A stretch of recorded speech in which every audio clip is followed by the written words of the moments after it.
नमस्कार, मुंबई के शिवाजी पार्क से मैं Sohit Mishra city centre show लेकर आपके सामने हाजिर हूं। शो की शुरुआत करेंगे दिल्ली की खबर के साथ, क्योंकि दिल्ली पुलिस ने दिशा रवि को जो गिरफ्तार किया है उसे लेकर अब कई सवाल उठ रहे हैं। दिल्ली पुलिस का दावा है कि दिशा ने ही ग्रेटा थनबर्ग के साथ टूल किट साझा किया था। साथ ही अब दिल्ली पुलिस इस पूरे मामले में निकिता जैकब और शांतनु की तलाश कर रही है। पुलिस का दावा है कि इन सभी ने मिलकर ही 26 जनवरी के दिन किसान आंदोलन के समय दिल्ली में माहौल खराब करने की साजिश रची थी। हालांकि इन लोगों ने पुलिस के इस दावे को गलत बताया है। टूलकिट मामले में गिरफ्तार बेंगलुरु की जलवायु कार्यकर्ता 21 साल की दिशा रवि को दिल्ली पुलिस किसान आंदोलन में गड़बड़ी का साजिशकर्ता मानती है। उसे मुंबई की एक वकील निकिता जैकब और बीट के रहने वाले सोशल एक्टिविस्ट शांतनु मुलुक की भी तलाश है। दोनों के खिलाफ गैर जमानती वारंट जारी हो चुका है।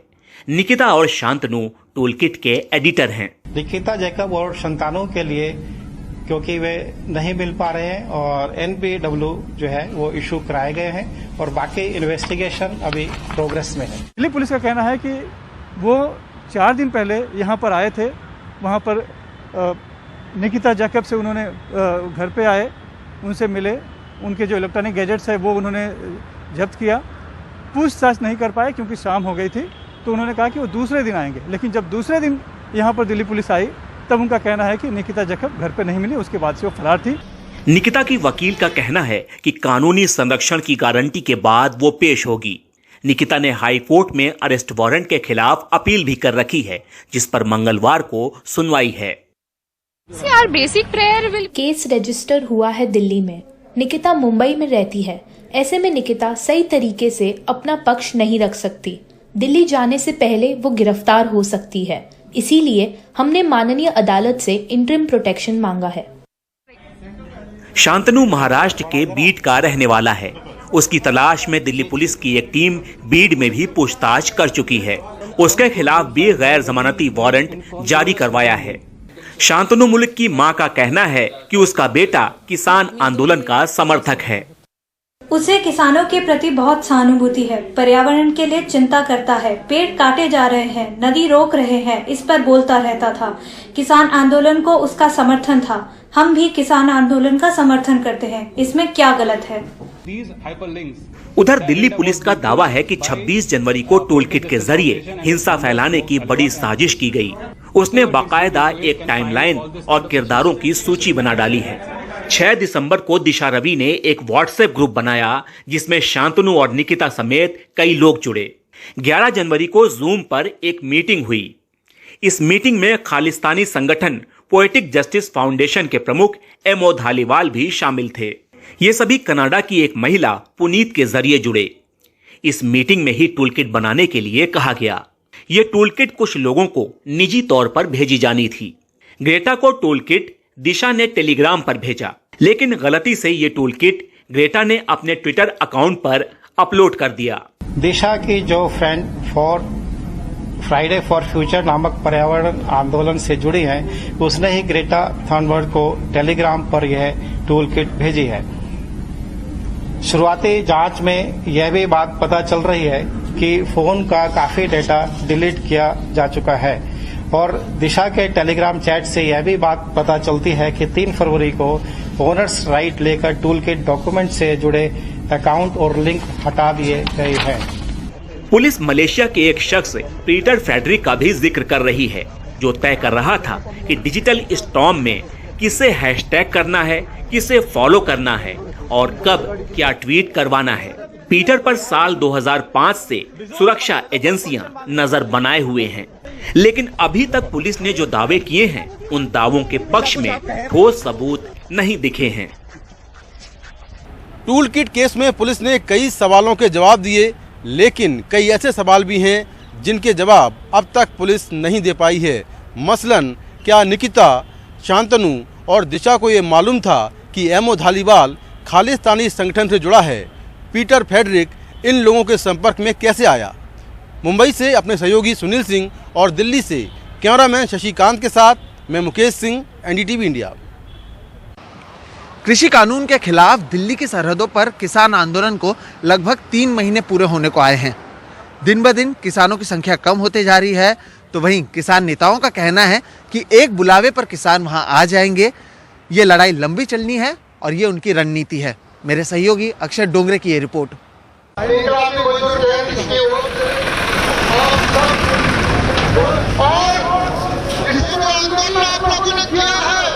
मंच पर पहले से कम लोग, खाली टेंट और गांव लौटते किसान। आंदोलन के 83वें दिन भीड़ महीने भर के मुकाबले आधी रह गई है। क्या किसान आंदोलन कमजोर पड़ रहा है? 36 साल की रमनप्रीत अनंतपुर साहिब से आई है। गाजीपुर बॉर्डर के रसोई में सहयोग दे रही है। उनका कहना है किसानों को आंदोलन के साथ साथ फसलों का भी ख्याल रखना है। किसान नेता कहते हैं लड़ाई लंबी लड़नी है तो सबको एक साथ ना थकाना उनकी रणनीति है। क्या हम यहाँ मान लिया 10 लाख आदमी इकट्ठे कर दें, क्या सरकार कल को हमारी बात मान लेगी? आप बताओ, कल को हमारी बात मान। हमने पूरे देश में जैसा हमने 18 तारीख को सांकेतिक जो है हड़ताल, सांकेतिक रेल रोको अभियान, हम प्रोटेस्ट करेंगे।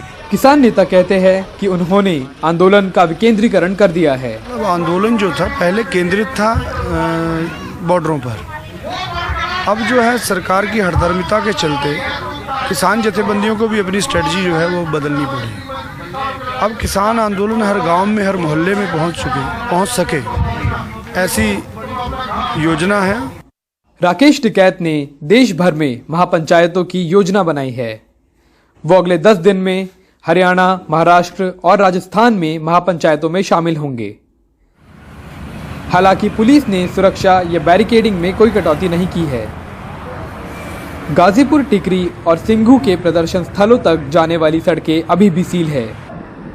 नेताओं का दावा है कि किसान एक बुलावे पर फौरन बॉर्डर पर जुट सकते हैं। जहां दिल्ली की सीमाओं पर बैठे किसानों के आंदोलन को अब 3 महीने पूरे होने वाले हैं, वहीं दूसरी तरफ सरकार और किसानों के बीच इस मुद्दे को लेकर जल्द कोई हल निकलता नहीं दिख रहा। इसी के चलते अब किसान भी अपने आंदोलन के चेहरे और इसके तरीकों में तेजी से बदलाव ला रहे हैं। कैमरा पर्सन मनोज ठाकुर के साथ मैं अक्षय डोंगरे, एनडीटीवी इंडिया। उत्तराखंड में आई आपदा का असर दिल्ली में भी देखने मिल रहा है।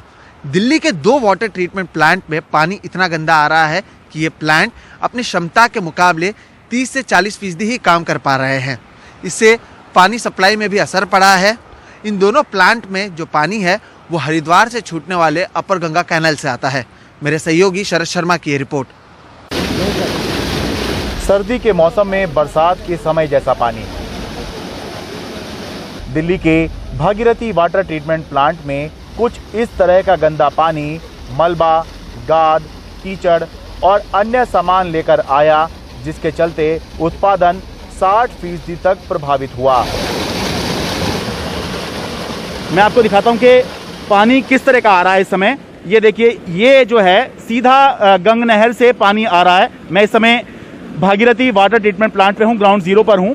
ये सीधा पानी गंग नहर से आ रहा है, यहाँ पर ट्रीटमेंट होता है। ये बिल्कुल वैसा पानी है या वैसा दिख रहा है इस समय पानी जैसा बरसातों के समय में दिखता है, जबकि दिखना इसको कैसा चाहिए, रंग इस पानी का बिल्कुल ऐसा होना चाहिए था। देखिए कितना अंतर है, उसको देखिए और ये नीचे ये देखिए, ये जो पानी आ रहा है ये गंग नहर से सीधा आ रहा है। दिल्ली में रोजाना 935 MGD पानी अलग अलग स्रोतों के जरिए आता है। सोनिया विहार और भागीरथी वाटर ट्रीटमेंट प्लांट रोजाना 250 MGD पानी साफ करते हैं। इसमें 160 MGD उत्पादन प्रभावित हुआ। दक्षिणी दिल्ली, पूर्वी दिल्ली और उत्तर पूर्वी दिल्ली में पानी सप्लाई पर असर पड़ा। हालांकि अब हालात काबू में बताए जा रहे हैं।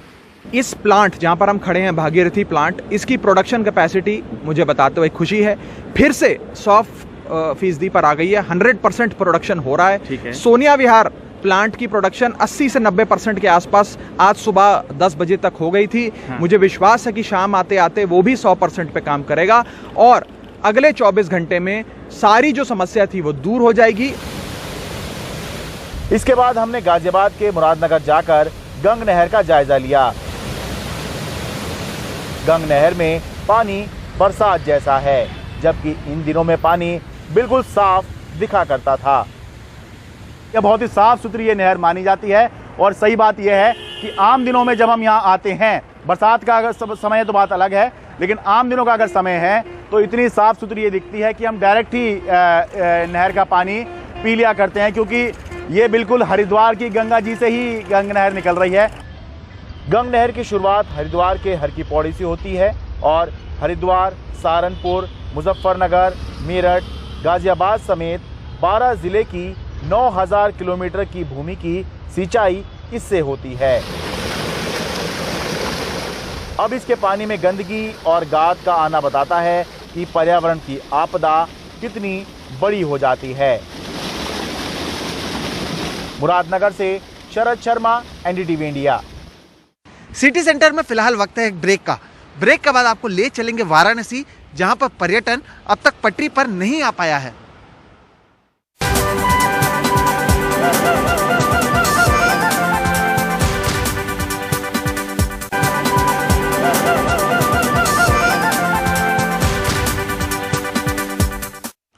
लॉकडाउन के बाद से ही ट्रेनें बंद पड़ी हैं और इसका असर व्यापार और साथ ही साथ टूरिज्म पर पड़ा है। बनारस की अगर बात करें तो यहाँ पर धीरे धीरे ज़रूर चीज़ें खुल रही हैं, लेकिन अगर टूरिज़्म की बात करें तो टूरिज़्म और उससे जुड़े हुए जो व्यापार हैं वो अभी भी पटरी पर नहीं आ पाए हैं।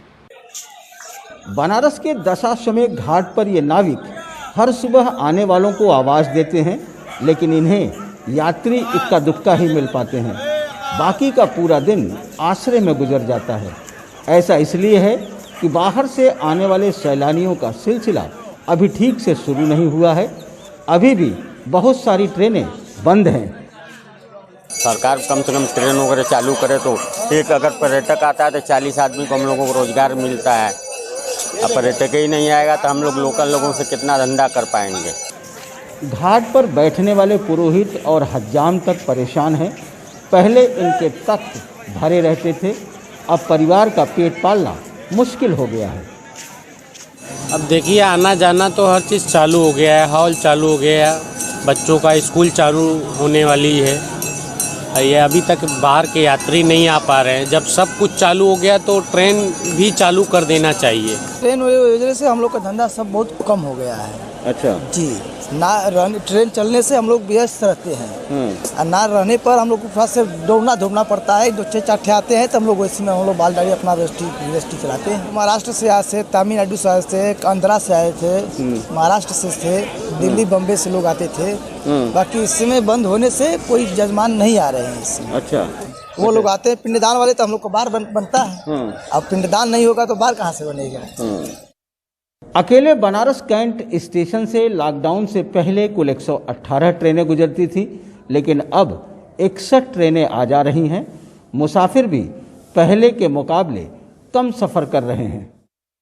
अभी तो धंधा बहुत कम चल रहा है, लोग बाहर के लोग आ नहीं रहे हैं, ट्रेन नहीं चल रही है, इसकी वजह से बिक्री बहुत कम है। तो कैसे कैसे करके यहाँ पर हम लोग अपना रोजी चला रहे हैं। तो बाहर के लोग आएंगे तभी तो कुछ होगा। ट्रेन चालू है नहीं है, सरकार ट्रेन बंद रखी है। क्यों नहीं चालू कर रही है सरकार ट्रेन? अब हुए क्या नहीं हुई सरकार। पहले जैसे ट्रेनें न चल पाने के पीछे सरकार की अपनी कुछ मजबूरियां होंगी, लेकिन इस मजबूरी से इससे जुड़े लोगों के व्यवसाय और रोजी रोटी पर बड़ा असर पड़ा है। ऐसे में सरकार अगर इस दिशा में भी कोई सार्थक कदम उठाती तो इन लोगों को बड़ी मदद मिल पाती।